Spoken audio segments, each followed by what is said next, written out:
Welcome one, welcome all to Wake Up Worlds, our ESPN Esports Worlds 2020 program. He's Tyler, I'm Arda, and we are here with you live on Twitch and YouTube. Thank you so much for joining us. We are here every step of the way until a world champion is crowned.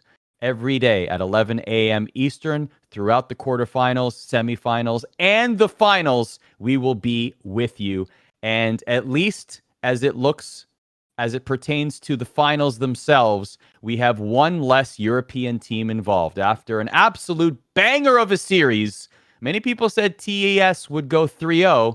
And in a way, Tyler, they did go 3-0 in a way that we definitely did not expect. I don't think anyone predicted the first ever reverse sweep in world history. I think you're muted, Tyler. We're just gonna unmute you. There we go. There we go. Back. I was screaming before the show over how crazy that series was. So my producers told me to shut off my mic, but I did predict a 3-2. I actually did say, you can look at the tapes, guys. You can look at my Twitter. I did say that FNATIC would take 2 games.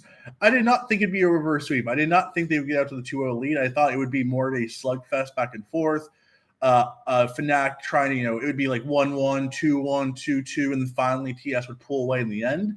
The reverse sweep, I never thought that would happen in a million years. I really did think when it was up 2-0 FNATIC, I really did think the European faithful would be proud today. And I think they're proud overall. I think even with this loss, the European faithful, the FNATIC fans have a lot to be happy about. But I really did think they would get over the line after they got up 2-0. But it's times like these where really when you're back against the wall, you're the favorites of the tournament alongside Damwon. Millions of people in China are watching you. Maybe over 100 million are watching you. If Top had lost the series, it would have been backlash upon backlash for all 5 players.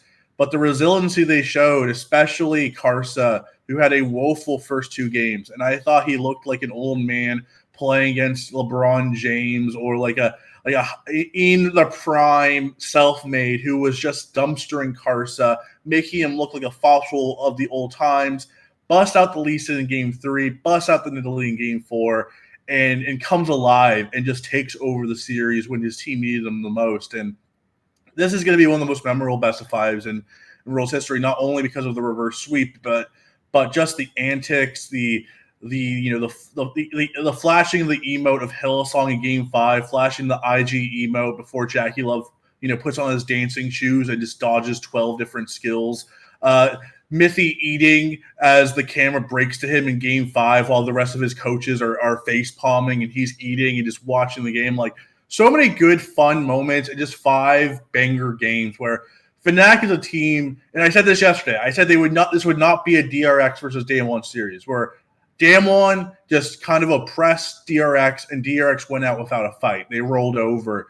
They kind of just bled out and got cut 1,000 times and just never really put up a big fight. I said, if FNATIC goes down, they are going to go down swinging, and that's just what they did. Even in defeat, even in the 3-2 series, even in the reverse sweep, they left it all out there, and all 5 of those players went down with their fists up, throwing out punch after punch, and they were put down by a better team.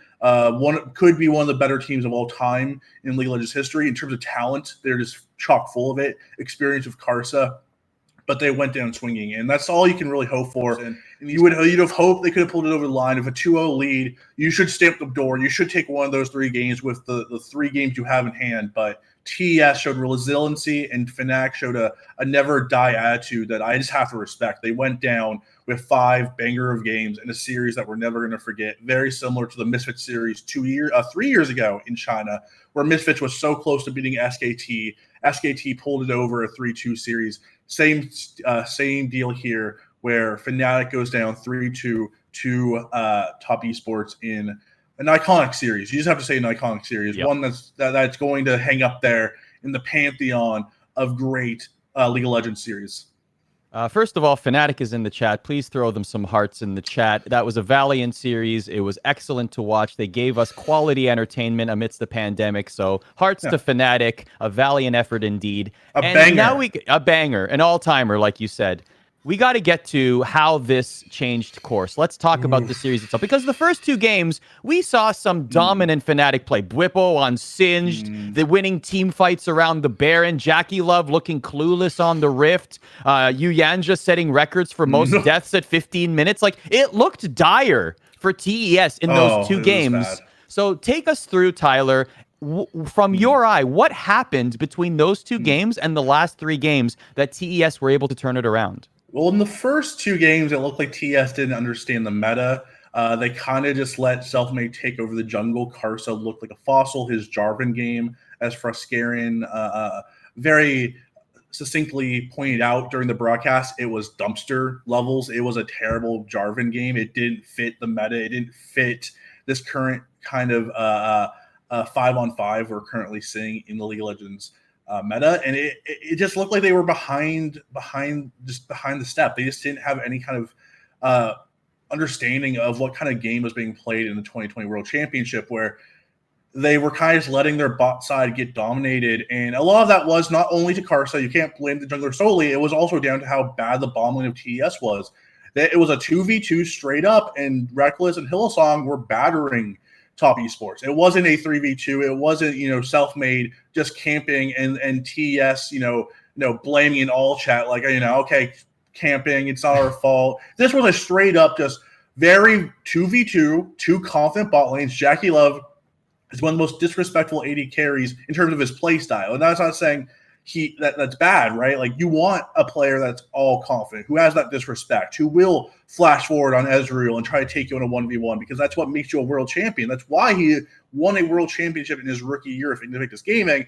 He did that today versus Reckless, a player that he stomped in his first, world championship back in 2018, FNATIC versus IG. Jackie Love took Reckless outside and slapped him around and said, "Old man, this is my world now. You're an archaic fossil of the past. I'm going to destroy you." He did just that. 2020, 2 years removed, 2 years older from Reckless. I think a lot of people were expecting a very similar situation where if I pointed out, I thought if Top Esports was going to lose today, it was going to have to go through the top lane of Bwipo and Selfmade. I said that yesterday that Reckless would neutralize Jackie Love. I think he would, lose gracefully, but I did not see the domination of Reckless coming in those first 2 games. And that I really wanted to just put a lot of praise onto Reckless and Hillsong for how well they played those first 2 games and really tipped it into Fnatic's favor, where they did make the job easier for Selfmade to kind of just control the jungle. And Bwipo did not have the amazing game I thought he would have today, and versus 369, who plays splendidly. But yeah, for those first 2 games, it really was the Reckless, Hillsong, and Selfmade show, just battering that bottom lane. And the TES bottom lane is very confident. They're not going to lose gracefully. Jackie Love is not a player who's going to lose gracefully in lane. He's going to fight you, and he's going to fight you again and again. And that's why, we saw the record-breaking, it was 5 deaths in the first 15 minutes for Yuji Anja in the second game of the series on Tom Kent. So the confidence of TES got the best of them in those first 2 games, but it's also the reason why they came back in the series. They never lost that confidence. It would have been very easy for them to tilt off the face of the earth after those first 2 games. But after those first 2 games, they came storming back, and they never tilted. And I got to give them credit for that. Even when they were fighting and losing, I don't think they ever lost confidence that they were the better team. So, in particular, after Fnatic went up 2-0, Game 3 was a decisive win for TES. But then Game 4, Fnatic looked like they had it in hand at some points. They were so close, Tyler, and then Karsa went into God mode somehow and basically turned it around. What did you see in particular about Game 4 where it got away from Fnatic? It did look like it would be Fnatic's game in Game 4, and that's the game that they're going to kick themselves. Not Game 5, not Game 3. Game 4 was the game that they could have won this 3-1. They had no answer to the Scion for one. The only pure magic damage they had was Galio. The paperweight Galio, who was down 100 CS to Knight's Jace in the first 20 minutes. The Galio that was pretty much just an ultimate bot for, just to help out the side lanes, to help out Reckless and get him more ahead, where Knight kind of just had free reign over the entire map after the first 15 minutes, where they just let the Jays scale. And it was a thing where it felt like they ran out of gas. The series really did remind me of the 2019 MSI series, semifinals, TL versus IG, also included Jackie Love in that, where IG, super favorites, TL, huge underdogs like Fnatic today. I think TL were far bigger underdogs than Fnatic today, in my opinion. I thought IG was going to 3-0 that series. I did think this meta suited Fnatic a lot more than TL did back then. But TL got to the 2-0 start versus IG. And then IG came back in game 3 and stomped them. And it felt like the momentum was shifting. It felt like it was shifting over to IG. And what Team Liquid did is they had an ace up their sleeve. They brought out the Skarner. They brought out the Lux. They brought out the mid-Lux and surprised IG and put them back on their heels, where in this series it felt like their ace in the hole, the Singe, was thrown out in the first game. And then you kept waiting, right? You saw Cadrill on the cast and a lot of the other casters being like, FNATIC has to have something up their sleeves, a Vagar mid or something like a Malphite mid or a Malphite top, something that could bring back the game and make it a bit wonky. Don't make it a full-on 5-on-5 meta, because we saw Karsa come alive. Karsa was in the 4th game on Nidalee, said, I can play this meta. I can be a super god. I can be the 10-1 Nidalee who just mows down everyone. And I think in game 4, they let it slip away. In game 5, I think everyone was waiting for that special pick, that Vagar mid or the Malphite or something from somewhere. And it wasn't there. If game 5 was kind of a straight-up game, and they lost, and it felt like they ran out of gas. And that's nothing to be disappointed about. You're playing against one of the most mechanically gifted teams of all time. 2 of the best 5 players, in my opinion, in the world, in JackeyLove and Knight. Could be one of the best 1-2 punches in League of Legends history. Could be one of the best 1-2-3 punches in League of Legends history, of 3-6 not included into that. And then you add on Karsa. This team is stock full of talent. They were outgunned, and they just didn't have that last bullet to kind of get over the line, where they got those first 2 games, and then it felt like they kind of pinpointed, ban out Nemesis, get Knight his matchups, play around bot and top, let JackeyLove and play his game, try to neutralize the Reckless, don't play overconfident, don't give up, lazy kills in the bottom lane. They did just that. They picked on Nemesis. They got Knight ahead. They got 369 ahead on the Scion. And even the Vladimir had a bit of an influence in the last game. And they just ran out of gas, and there just wasn't that special silver bullet that could have taken them into the semifinals. You were just waiting for that special saucy pick, and it never came. 89% of you selected Top Esports to defeat FNATIC in our ESPN League of Legends Predictor. Don't forget that it's free to play, espn.com/League of Legends Predictor. Or if you have the ESPN Fantasy app, you can click on the trophy tab. The ESPN Fantasy app is free in the App Store as well. You can create custom groups. And I, Tyler, believe it or not, am closing in on the top 500.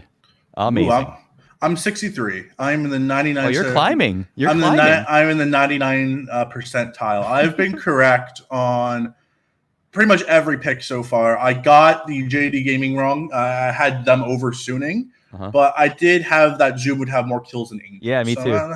That's a bit of a kudos. Did you have Karsa over Nemesis? Yes, I did. Me too. Yes. So I collected points on the top and Karsa. So hopefully G2 do you have G2 in caps? Because I have G2 in caps. I have G2 in caps. Okay. Hopefully Europe can survive one more day to get me into a good position. Just for our bracket. Yeah, for my predictor. I need them to win tomorrow. So I think they have a good chance. Speaking of numbers, let's get to our player